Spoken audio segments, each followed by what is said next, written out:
La revista El Doctor en Casa presenta su programa El Doctor en Casa TV.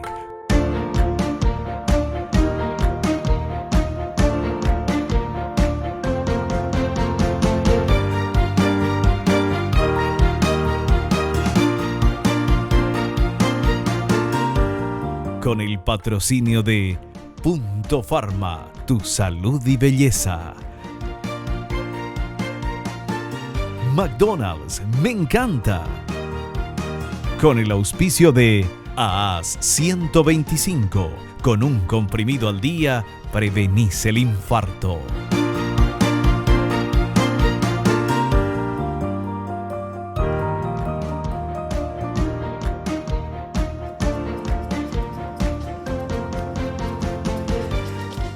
Hola, ¿cómo están todos? Muy, pero muy bienvenidos. Esto es El Doctor en Casa. Nosotros hoy vamos a hablar del cáncer y la alimentación. La alimentación y el cáncer, ¿qué relación tiene? Escuchamos que hay mucha relación entre lo que comemos y cómo puede reaccionar nuestro cuerpo o lo que dejamos de comer, ¿verdad?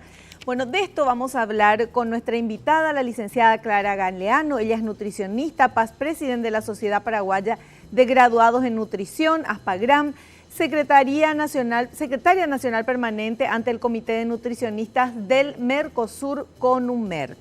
Y tenemos un dato interesante que dice que la alimentación es un factor importante para la salud de las personas. En todos los aspectos, una buena alimentación puede favorecer a todo el organismo, hacernos sentir mucho mejor y favorecer el aspecto físico. Pero cuando consumimos alimentos poco saludables, estamos aportando a nuestro cuerpo sustancias que pueden provocar problemas y enfermedades aún peores si no realizamos alguna actividad física diaria. Bueno, este es el tema de hoy, el cáncer y la alimentación. Vemos que cada vez hay mayor cantidad de personas que tienen cáncer en el mundo y cuando uno habla en general así dice, sí, lo que pasa que es el estilo de vida, que no es nada saludable, nos alimentamos mal, no hacemos ejercicio y entonces estamos empujando a nuestro cuerpo a adquirir enfermedades que podríamos haber evitado con una vida sana y equilibrada. De esto vamos a hablar con nuestra invitada que conoce muchísimo del tema. Nosotros ahora al inicio del programa hacemos nuestro ejercicio de la gratitud, agradeciéndole a Dios por el don de la vida, por el amor, por la salud, por la familia, por los amigos, por el trabajo, por los compañeros de trabajo. Le agradecemos a las marcas y a las empresas que están apoyando a nuestro programa, a ustedes que están del otro lado y a nuestros invitados que nos brindan su tiempo y sus conocimientos. Bienvenidos, esto es El Doctor en Casa. Comenzamos ahora, hacemos un pequeño corte. A la vuelta ya estoy con nuestra invitada, la licenciada Clara Galeano.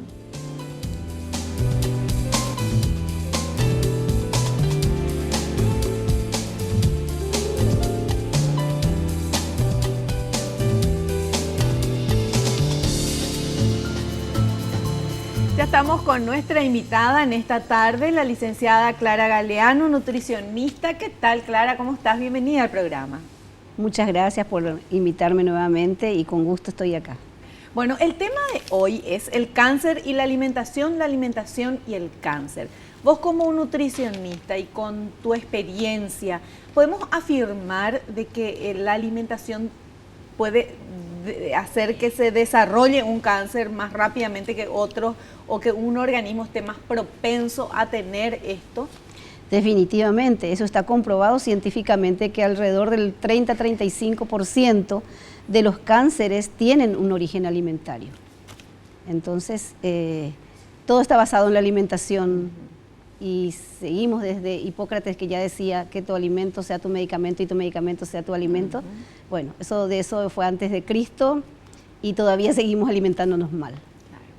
¿Y cómo, si está comprobado científicamente que hay un porcentaje tan alto de personas por la mala alimentación tuvieron cáncer y problemas, un montón de enfermedades que no son cáncer, pero estamos hablando hoy de cáncer?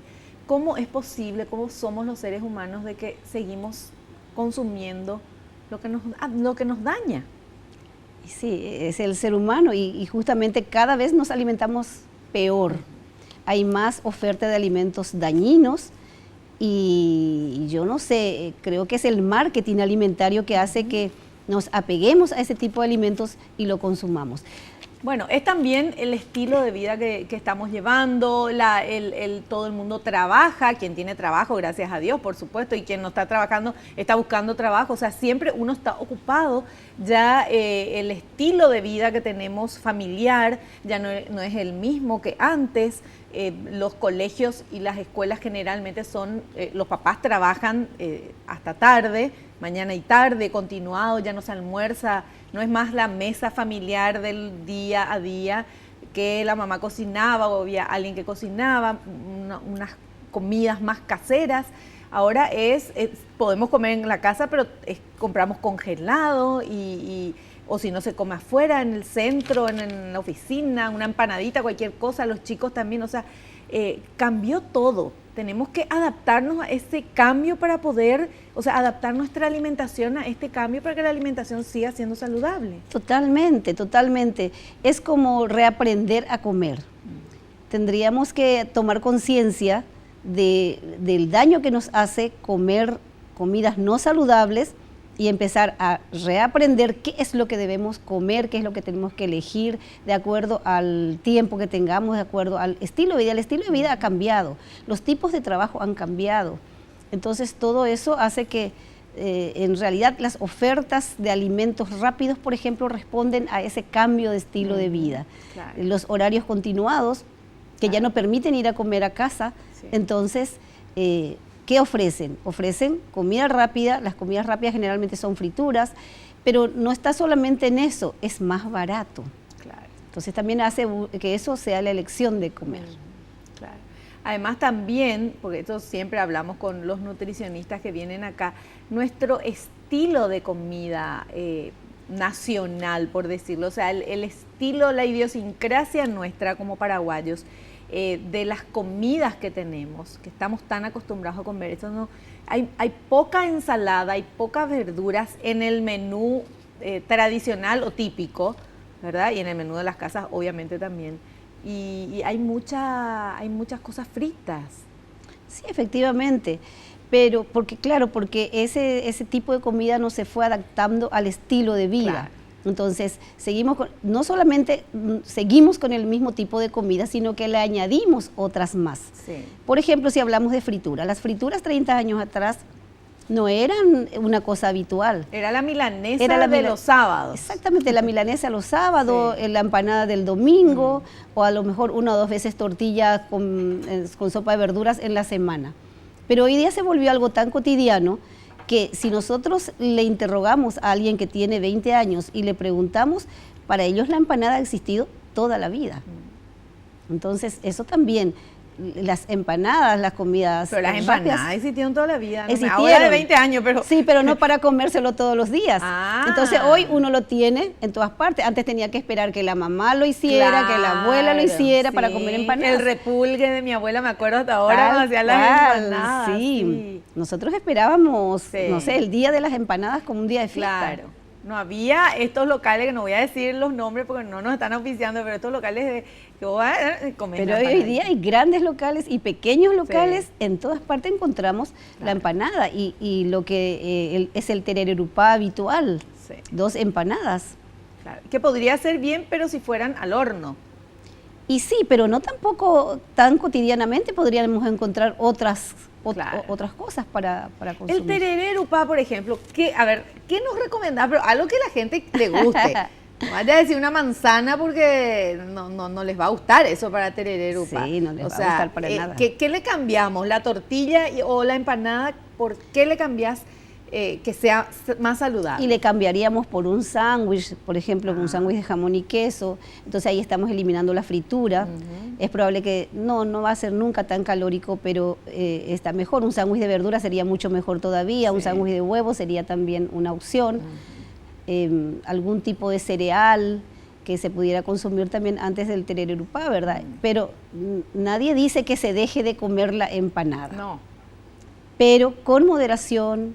No todos los días. No todos los días, claro. Sí. O sea, porque no estamos en contra de la empanada, que es una delicia, sino por el tema de la fritura. Exactamente. ¿Verdad? Y de hacer todas las cosas fritas.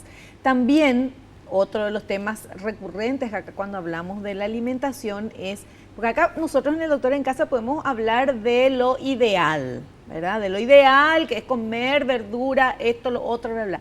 Ahora, pero lo que a mí me gusta es llevar a la realidad, al día a día. ¿Cómo hacemos eso? Y sobre todo, ¿qué pasa cuando nuestro bolsillo es flaquito? ¿Verdad? Entonces ahí ya estamos limitados económicamente a poder adquirir toda la variedad de alimentos que son más sanos, y obviamente que una tortillita es mucho más barato que una ensalada. Totalmente, totalmente. Lo que yo siempre recomiendo cuando a mí me dicen es que solamente podemos cenar tortilla porque no nos da para otra cosa, bueno, agreguémosle algo a la tortilla que le haga más saludable, que le haga más nutritiva, añadámosle algunas verduras, añadámosle, no es necesario que sea una verdura cara, es una verdura de estación, un picadito, el poroto que sobró al mediodía, entonces va a ser una tortilla con más nutrientes, claro, que se puede aprovechar mejor y no solamente que sea harina, agua, y a veces el huevo que le ponen es re poco. Claro. Entonces, de esa manera, mejorar la calidad nutricional de esa tortilla cuando no existe la posibilidad de otra cosa. Con esos ingredientes de la tortilla, y si hacemos al horno, ¿cómo sale? Y saldría muy duro y aplastado, porque necesitaría fermento, pero sí le podemos, en ese caso ya es como un bizcochuelo. Claro, ya salado. Salado, un bizcochuelo. Como una tortillita al horno, podemos inventar, hay que probar. Y se le pone un poco de fermento para que eleve, se mezcla, y entonces va a salir como eso, como un bizcochuelo salado. Claro. Y eso es muy rico porque eso de hecho nosotros hacemos y le agregamos verduras, por ejemplo. Claro. Esa es riquísima. Claro, una especie de soufflé que no llega a ser soufflé, pero... Una especie de soufflé que no llega a ser soufflé. Una cosa horneada, claro, que se eleva, que es como un pan, sí, con algo más. Claro. Bueno, vamos a ver un material, tenemos varios materiales, y este material porque habla la relación de los alimentos con el cáncer. Habla de la leche que es asociada con el cáncer de próstata en los hombres. Vamos a ver esto si es cierto.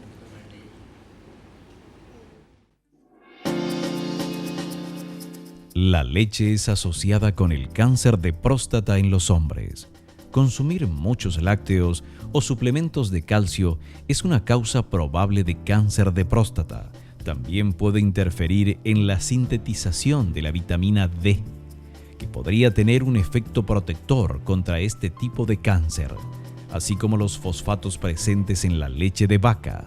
Los investigadores apuntan que limitar la leche y los lácteos repercute además en menores niveles de grasas y colesterol, lo que protege contra las enfermedades cardiovasculares y trastornos gastrointestinales. Aunque limitar o evitar la leche y los lácteos supone limitar la principal fuente de calcio de la dieta, también se puede obtener de otros alimentos, verduras de hoja verde, legumbres, alimentos fortificados y bebidas vegetales.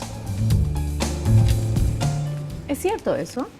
Hay muchos estudios que hablan de que son, digamos, en este caso específico, cantidades altas de calcio podrían estar relacionados con el cáncer de próstata. Estamos hablando de 1.500 miligramos de calcio para arriba. ¿Y eso en cuántos litros o en cuántas cosas encontramos? Y 1.500 miligramos, si lo vamos a tomar como unidad de medida de la leche, sí, encontramos alrededor de 1.200 en un litro de leche. 1.200. Entonces tendríamos que estar tomando 1 litro de leche más 1,25 litros de leche para tener, 1,100 litros sería, para tener 1.500 miligramos de calcio. Pero no tenemos calcio solamente en la leche, claro, tenemos calcio en pequeñas cantidades en otros alimentos, entonces en la sumatoria podría dar más. Pero en estudios epidemiológicos, en nuestro país, por ejemplo, sí, no alcanzamos a consumir ni 700 miligramos de calcio con nuestra alimentación, y eso ya consumiendo 2 tazas de leche. Claro. O sea, eso es real, pero no se aplica a nuestro país. Sí, se aplicaría en aquellas personas tal vez que están tomando, claro, que toman yogur, queso, porque no es solamente la leche, es el yogur, es el queso, es la leche. Claro. ¿Y a partir de qué edad? Porque la leche hay que tomar. ¿Hasta qué edad y a partir de qué edad ya puede implicar esto? ¿Cuándo debemos disminuir el consumo de leche, de lácteos? En general es alrededor de los 18 o 20 años cuando termina el crecimiento óseo. Entonces a partir de ahí se necesita en menor cantidad. terminó de crecer la persona, se necesita en menor cantidad. Entonces ahí se puede restringir, se puede disminuir el consumo. Pero tampoco puede faltar el calcio en la alimentación. Y como la mejor fuente es la leche o sus derivados, entonces por eso es que se recomienda el consumo de lácteos. Claro. En a ese partir sentido. de los 18, 20 años ya podemos seguir tomando, no está prohibido tomar la leche, obviamente, pero ya no es tan necesario como antes. La cantidad también tiene que disminuir. La cantidad también va a ir disminuyendo. De hecho, normalmente uno toma menos leche a medida que va aumentando en edad, ¿verdad? Porque además también se pueden presentar intolerancias a la leche en la mujer, sobre todo después de los 40 años en la premenopausia, y se toma menos leche, pero estamos hablando de que las cantidades tienen que ser elevadas. Claro. Porque también se habla en otros estudios que es benéfico para ciertos cánceres. Entonces tenemos que hallar el equilibrio, claro. Ni tan mucho ni tan poco, digamos, claro, ¿no? Claro. Bueno, pero entonces yo nunca había escuchado esto de la leche que es asociada con el cáncer de próstata en los hombres, pero la licenciada nos está diciendo que sí, que es así. Ustedes escucharon. Ahora vamos a hacer un pequeño corte. A la vuelta vamos a hablar del alcohol y los riesgos para el cáncer de boca, faringe, laringe, esófago, colon, recto y mama. Atención, a la vuelta continuamos.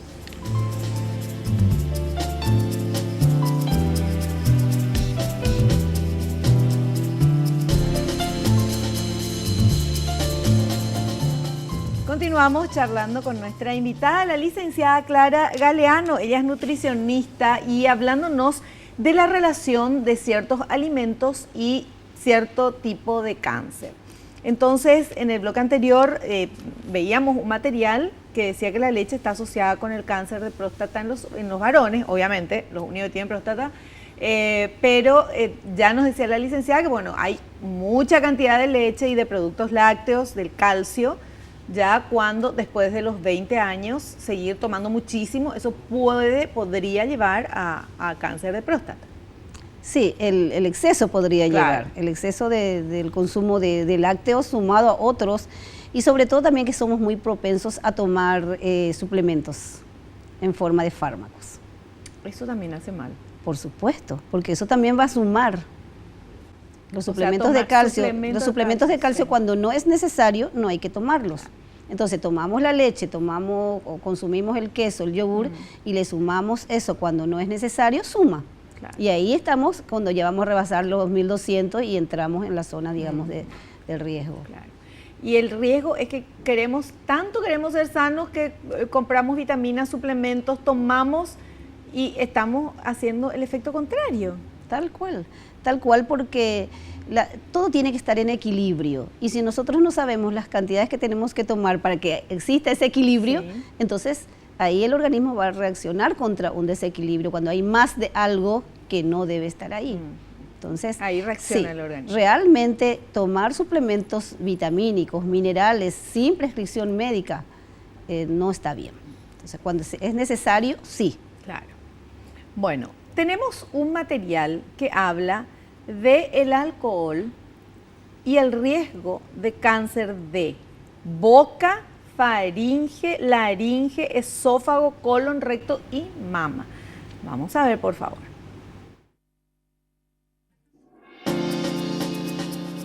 El alcohol y el riesgo de cáncer de boca, faringe, laringe, esófago, colon, recto y mama. Una bebida alcohólica a la semana, independientemente de su graduación, incrementa el riesgo de cáncer de boca, laringe y faringe en un 24%, y cada 10 gramos de alcohol aumenta el riesgo de carcinoma escamoso celular y cáncer del tracto aéreo digestivo superior en un 10 a 15%, especialmente en las mujeres. También se ha descrito un aumento del riesgo de un 4% mayor por una bebida a la semana en el caso de cáncer de esófago.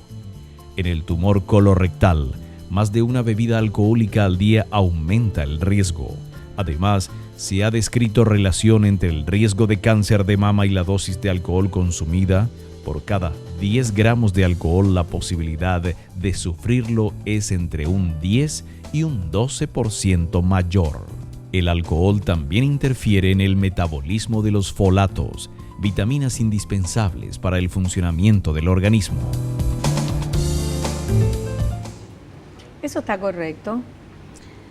Sí, el alcohol está relacionado con esos tipos de cánceres, pero obviamente también va a depender mucho del estilo de vida, de la genética del individuo, porque si no todos tendrían cáncer, Claro. ¿verdad? Al final. Hay algunos que tienen factores de riesgo y no desarrollan nunca un cáncer, y otros que tienen menos factores de riesgo lo desarrollan. De todos modos, está relacionado. Ahora, a mí me asustó porque dice una bebida alcohólica a la semana, independientemente de su graduación, incrementa el riesgo, no es que te da cáncer, incrementa el riesgo de cáncer de boca, laringe y faringe en un 24%, pero lo mismo es alto eso. Y sin embargo también los médicos recomiendan una copita de vino tinto, ¿verdad? Entonces, o sea, con eso nos salvamos. ¿Con el vino tinto? No, lo que No quiero pasa dejar mi vinito. Lo que pasa es que el vino tinto tiene algunas sustancias que son benéficas para resveratrol. El resveratrol justamente para el sistema cardiovascular. Entonces, en ese sentido sí recomendaríamos el vino. Pero realmente cuál es el origen del cáncer no se sabe, porque si no existirían vacunas. Obvio. Entonces, es la sumatoria de varias cosas, y entre ellas este estilo de vida que llevamos, a lo mejor la sumatoria de diferentes tipos de alimentos, tipos de bebida. También no es lo mismo tomarse lo de un mes en un solo día, Claro. ¿sí? Que tomar en forma, digamos, pausada, una vez por semana. Entonces son muchos factores, son muchas cosas que influyen y que no se sabe en qué porcentaje totalmente. Nadie puede decir exactamente esto genera. Lo que pasa que aquellas personas que han tenido cáncer de determinadas zonas se ha estudiado y la mayor parte ha bebido. Entonces, en ese sentido se relaciona. Claro, o sea, sabemos que el alcohol no es beneficioso y que la costumbre de tomar alcohol hace daño. Además de que uno puede volverse adicto también, ¿verdad? Está también ese problema, y después alcohólico, y después todos los dramas que conlleva tener personas o ser una persona alcohólica, porque ya no se tiene el control sobre uno mismo, ¿verdad? Aparte de que se está deteriorando el organismo, el cuerpo. Pero, o sea, tenemos que tener también mucho cuidado con esto. ¿Te imaginas que la leche también puede dañar? ¿Qué más no sería el alcohol? Claro, entonces estamos ante, es el exceso. Claro. Y en el alcohol sobre todo porque es tóxico para el organismo. Entonces, si nuestro organismo, el hígado, no es capaz de poder liberarse de esos tóxicos en la forma correcta, entonces de esa manera va produciéndose el daño. Perfecto. Bueno, le vamos a asustar a toda nuestra audiencia porque ahora hablamos de que el consumo de carne, no quiero ni decir, vamos a ver por favor.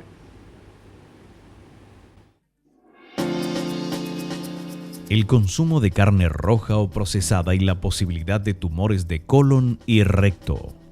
Por cada 120 gramos de carne roja o procesada consumida al día, se incrementa el riesgo de cáncer colorectal en un 28%. Componentes de la carne como el hierro hemo y los nitritos promueven la formación de aminas heterocíclicas y la sobreabundancia de aminoácidos esenciales y otros nutrientes promueven el crecimiento celular descontrolado. Origen del cáncer. No consumir carne o hacerlo en forma moderada. Además, reduce el riesgo de diabetes, hipertensión, ictus y enfermedades cardiovasculares.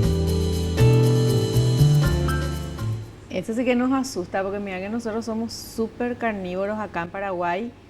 Hay gente que si no tiene carne roja, carne de res, carne de vaca en el plato, no es comida. Sí. Tenemos todavía mucha gente que piensa de esa manera. Y acá dice que por cada 120 gramos de carne roja, que es un bife grande, o procesada, consumida al día, se incrementa el riesgo de cáncer en un 28%. Y eso nos asusta porque estamos muy cerca de ese consumo diario, ¿verdad? Es más, yo creo que consumimos más que 120 gramos de carne diaria, porque si pensamos que una hamburguesa tiene 80, 90 gramos, normalmente se come una persona, varón, sobre todo 2 hamburguesas.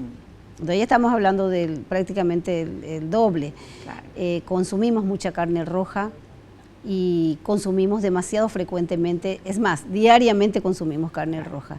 Y sí, está relacionado. Y acá explican este material, porque yo estaba leyendo, explica que lo que tiene la carne, como el hierro, herno y los nitritos, yo leo, no crean que yo sé todo esto, promueve la formación de aminas y la sobreabundancia de aminoácidos esenciales y otros nutrientes, y esto promueve el crecimiento celular descontrolado, que es justamente el cáncer. Exactamente, y eso es justamente el exceso nuevamente. Estamos nuevamente hablando de exceso. Todo en exceso hace daño. Todo en exceso hace daño.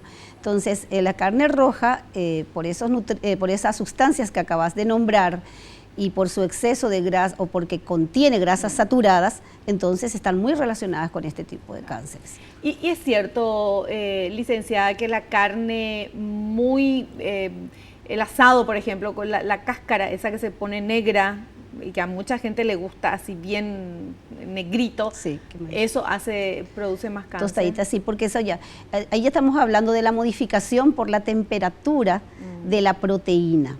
Porque la carne es una proteína, sí. Entonces la proteína es muy buena, es muy saludable, claro, ¿verdad? Pero también tiene que ser ingerida en condiciones de una cocción normal, ¿verdad? Y ya se produce una toxina, que eso es lo que daña el organismo, con el asado quemado, digamos, con el asado muy crujiente. De igual modo, si el humo de la leña también va a generar otro tipo de reacción química tóxica para el organismo, muy relacionada con el cáncer. ¿El humo de la leña o el humo del carbón? El humo de la leña o del carbón. Por eso es que el buen asadero deja que se encienda totalmente el carbón antes de poner la carne. Porque si lo ponemos ahí cuando están ahumando, todavía con humo, entonces ahí genera estas sustancias tóxicas. Claro, el humo hace que se vuelva tóxico. Claro, el humo. De hecho que por esa misma razón, todas aquellas carnes ahumadas, como los jamones ahumados y otro tipo de lomo ahumado y todas esas cosas, ha disminuido también el consumo de los mismos. La recomendación es que se consuma en menor cantidad, claro, de esos productos. Ay, que es tan rico. Y tan rico. Y donde también se genera mucho esas toxinas es en estas parrillas tipo... que se tapa. Que se tapa. Barbecue. Porque ahí, exactamente, porque ahí no se escapa el humo. Entonces no estamos viendo y se concentra todavía más ese humo en la O sea, en la nuestras carne. parrillas paraguayas normales... Siempre y cuando la brasa esté totalmente encendida.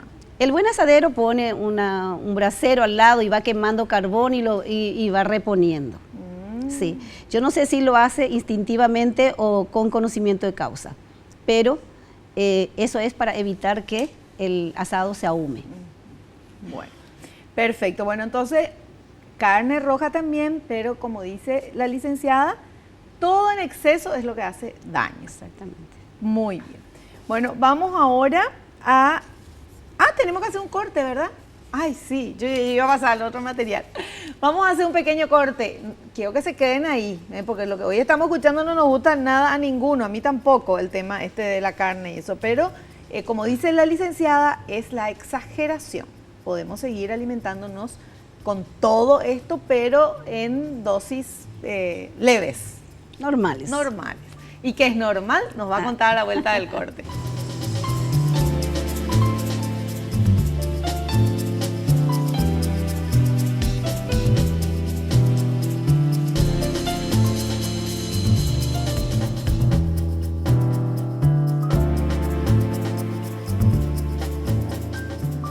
Bueno, estamos, por supuesto, hablando con nuestra invitada, la licenciada Clara Galeano, nutricionista. Estamos hablando del cáncer y la alimentación. Y tenemos un material que habla de las recomendaciones para prevenir determinados tipos de cáncer y otras enfermedades crónicas. ¿Podemos ver, por favor?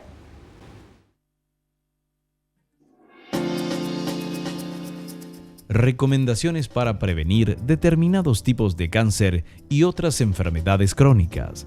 Hacer principalmente dietas ricas en verduras, frutas variadas y legumbres. Evitar el sobrepeso y la obesidad. Realizar actividad física. Comer entre 400 y 800 gramos por día de frutas o verduras variadas. comer entre 600 y 800 gramos diariamente de legumbres, cereales, tubérculos y otros alimentos de origen vegetal. Evitar el consumo de alcohol. Limitar el consumo de carne roja a menos de 80 gramos diarios. Es preferible comer pescado, pollo u otros tipos de carnes. Limitar el consumo de grasa de origen animal y de los alimentos con grasa en general. Limitar el consumo de alimentos conservados en sal. Evitar comidas que se hayan podido estropear por estar mal conservadas. Comer solo ocasionalmente carne hecha en asados, así como alimentos curados o ahumados. Evitar los embutidos. ¿Está correcto eso, licenciada? Sí, totalmente. Ahí hablaba, si nosotros partimos nomás para prevenir, conservar un peso adecuado. Partimos de ahí, yo creo que la primera medida preventiva es esa, porque la obesidad está directamente relacionada con muchos de los cánceres, en realidad con todos absolutamente. Yo creo que agravan, es un factor más determinante. Entonces, el peso, la actividad física. La Asociación Americana de Cáncer recomienda que se haga 150 minutos de actividad física a la semana. Y mezclar actividad física moderada y actividad física intensa. Entonces, ir variando. Yeah. O de lo contrario, hacerlo 3 veces por semana en mayor cantidad, o sea, de media hora diaria o mayor cantidad de actividad física. Y en tercer lugar, la alimentación. O en primer lugar, como se quiera, sin poner. Pero obviamente una buena alimentación va a prevenir el exceso de peso. Y la buena alimentación no es otra cosa más que comer en forma moderada y en forma variada. Claro. Moderada es raciones medidas. No comernos, si nos comimos una milanesa, no comer 2 porque es demasiado rica. Ay, pero la milanesa, pues eso no puedes permitir, ¿no? La milanesa y lo otro no vamos a repetir. La idiosincrasia paraguaya es... Por favor, ¿cómo no repetir una milanesa, licenciada? Y bueno, y repitamos dentro de una semana. Repitamos dentro de una semana. Una milanesa de buen tamaño, sí, había que hacerse. Claro, debe claro. darse el gusto de una milanesa de buen tamaño. Y bueno, con una ensalada cruda, verde, y de esa manera ya estamos balanceando. Claro. Sí. Y la repetimos en la próxima semana, no hay ningún problema, ¿verdad? Está bien, está bien. Después los tipos de cocción.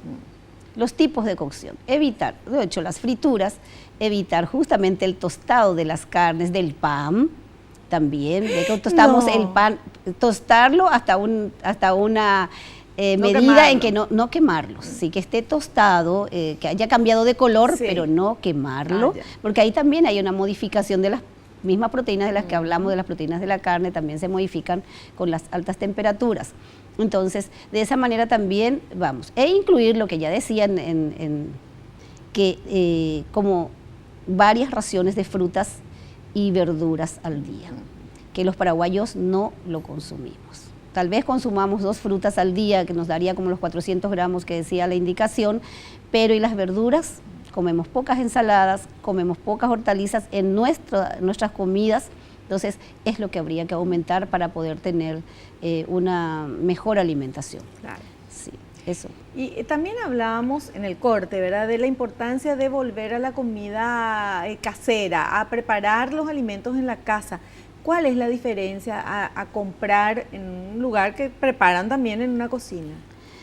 Muy bien, partiendo, si estamos hablando de comida preparada, parecida a la de la casa, nosotros no sabemos los ingredientes que le están colocando a la comida. Si se trata de una fritura, ¿cuántas frituras ha pasado por ese aceite? Si se trata de otro tipo de alimento, no sabemos si el alimento fue congelado o descongelado varias veces.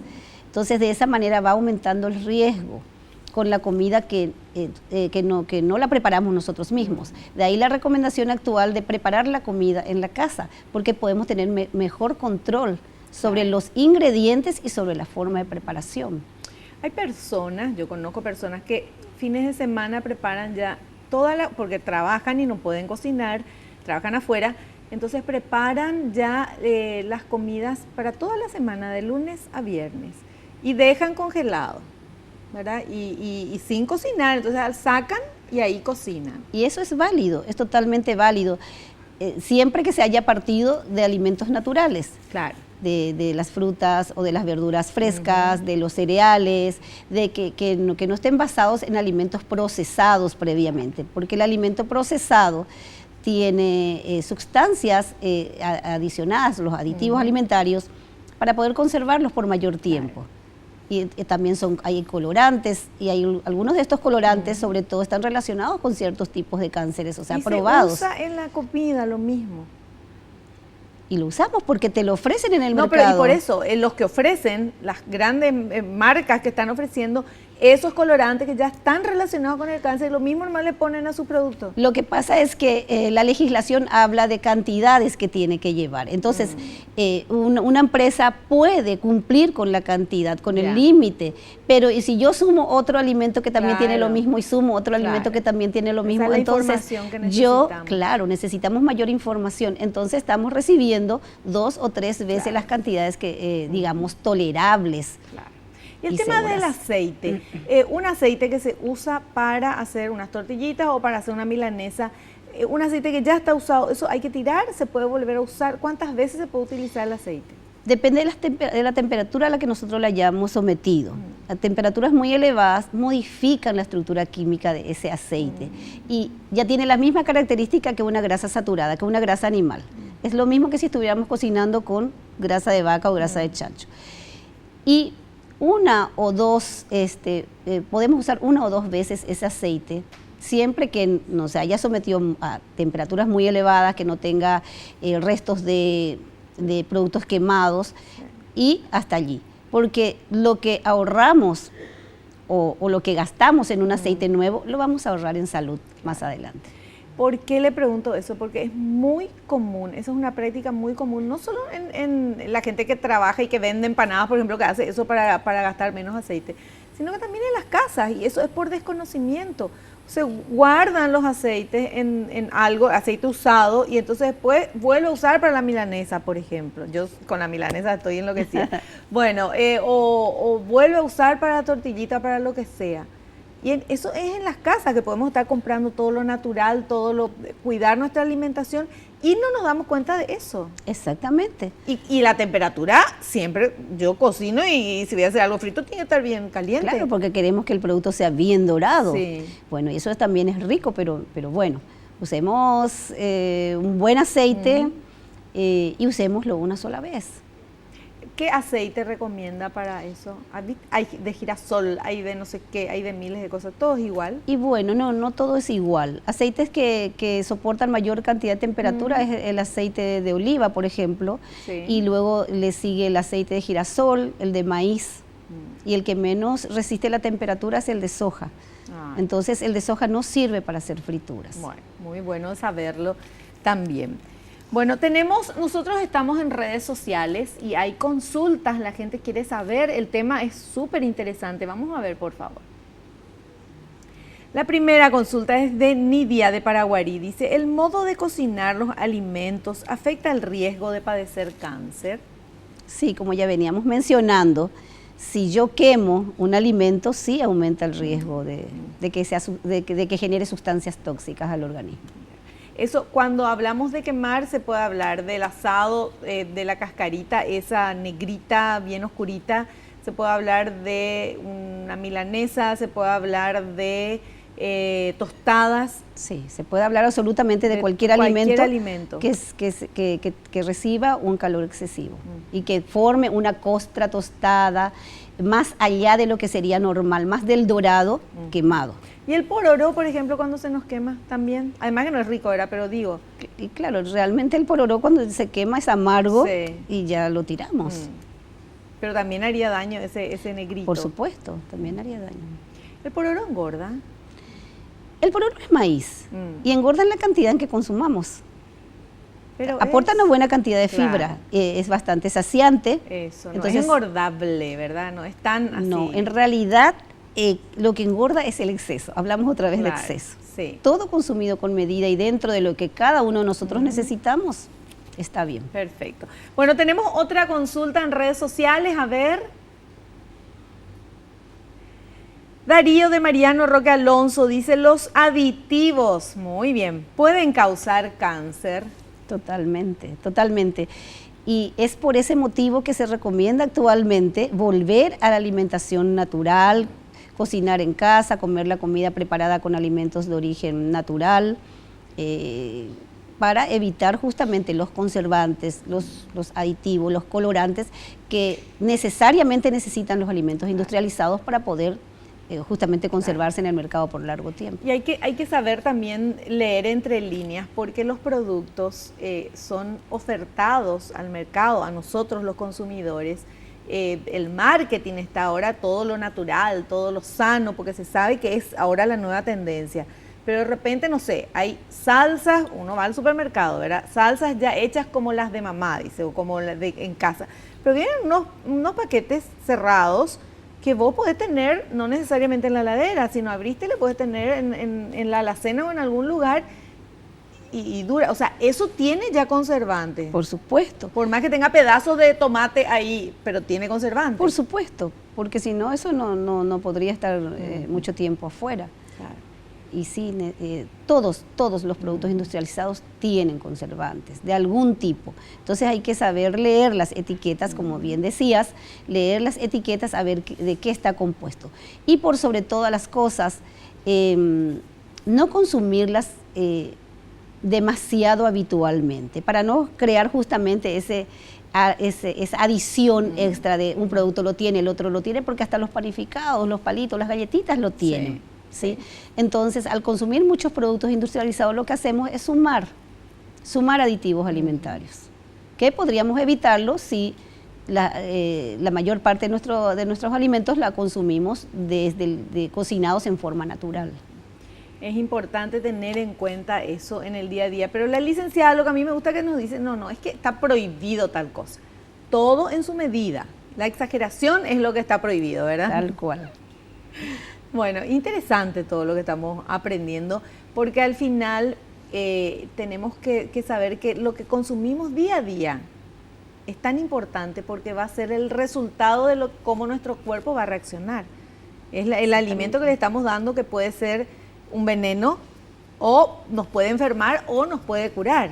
Exactamente. Entonces, creo que cada persona y cada tipo de cáncer tiene sus factores de riesgo genéticos. Entonces, aquellas personas que tienen factores de riesgo genéticos tienen que tener mucho cuidado con la alimentación que hacen, claro, y con evitar la vida sedentaria, el alcohol, como veníamos hablando, y el consumo exagerado de alimentos industrializados.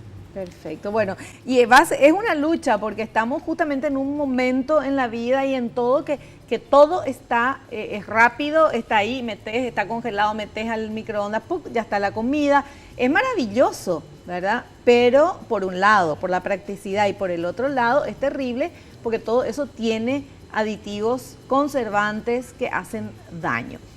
Licenciada, hacemos un corte.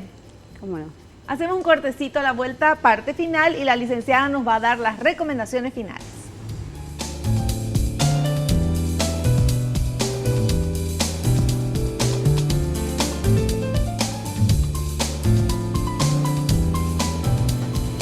Bueno, yo sigo hablando con la licenciada Clara Galeano y atención, si vos tenés margarina en tu heladera, no la uses más. Ahí es mi recomendación. Ahora la licenciada te va a explicar por qué.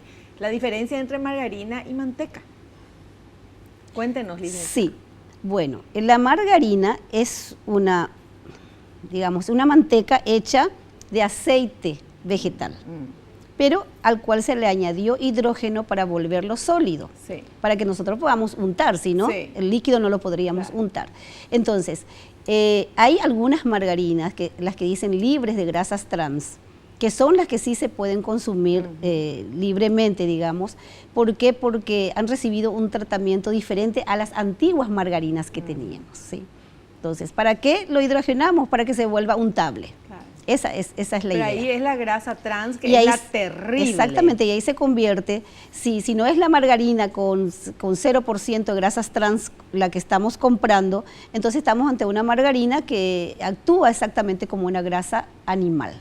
Sí, con la consecuencia de que trae la grasa animal, de que se pega a las arterias, sí, más fácilmente que otras. Yo leí incluso que la composición de la margarina es similar a la del plástico, pero difiere en una cosita. Sí, con relación a estas de grasa, sí, que átomo, una molécula Eso, de diferencia, sí, de que si no ya se diferencia. convertiría en un plástico. Así mismo. Y si nosotros vemos esas grasas, esas margarinas libres de grasas trans, son medio transparentes. Parecen Claro, vaselina, sí. ¿verdad? Son medio transparentes. Justamente se les sometió a un proceso industrial para que no tenga el daño de la margarina antigua, tradicional, y bueno, y se pueda ofertar al mercado margarina de Porque al origen inicio vegetal. la margarina, usted me estaba diciendo de que era, cuando recién salió, era como el boom, lo maravilloso y se le recomendaba a la gente. Después se dieron cuenta que aumenta terriblemente el colesterol, que hace Sí. súper daño, que es una cosa que no es natural. Sí, exactamente. Sobre todo disminuye digamos, el colesterol bueno, que es todavía peor, Claro. que tenemos que tener hasta una cierta cantidad, entonces disminuye el Ay, bueno, colesterol bueno. Entonces, salvo lo que mejor, usa nomás manteca. manteca con moderación. Claro. Sí, yo recomiendo personalmente, recomiendo manteca de origen animal que se parece a nosotros, ¿verdad? Sí. Con moderación, o sea, untar, Claro. no rellenar. Claro. Untar. Y en Europa, con esto de la dieta mediterránea, están volviendo o están promoviendo nuevamente el uso del aceite de oliva, chorrito en el pan, en Sí. vez de todo lo que sea margarina, mantecas y todas esas Claro. cosas, que es mucho más seguro Y que es riquísimo. y más saludable. Así mismo. Sí. Bueno, llegamos a la parte final del programa. ¡Wow! ¡Qué rápido pasó! Licenciada, gracias por la presencia y la esperamos en un próximo programa. Cómo no, cuando gusten. Muchísimas gracias. Nos volvemos a encontrar en el próximo programa. No te olvides, acá esa margarina de Toladera, no uses más. Y no te olvides, naciste para ser feliz, no te conformes con menos. Chao, chao, que pases bien.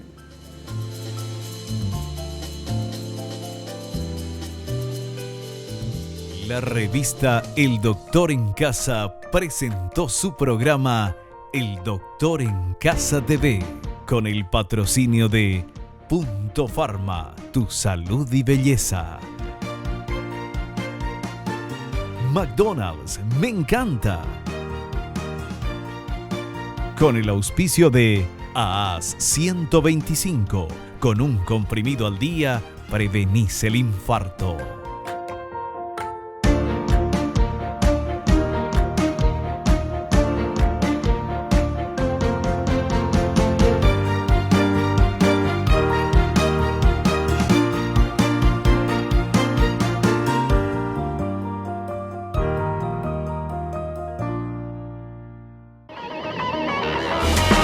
Fue una realización de Alicante.